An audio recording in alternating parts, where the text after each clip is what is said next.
In this video, I'm gonna be showing you how to log into Mycelium Wallet.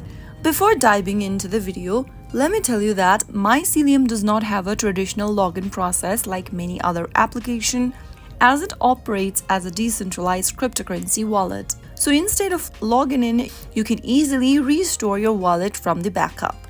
Launch Open Mycelium application, and just in case you've lost your device or you've changed your device, you will need to restore your previous wallet from the backup to log into it. Simply tap on Restore from Backup and make sure to write down your seed phrases that you previously backed up in the correct order. Once you are done typing in the correct seed phrase, tap on Next, and you will then be able to log in or restore your Mycelium wallet. That is how it's easily done. If you found the video to be helpful, go ahead and give us a thumbs up. Don't forget to subscribe to our channel by hitting the subscribe button.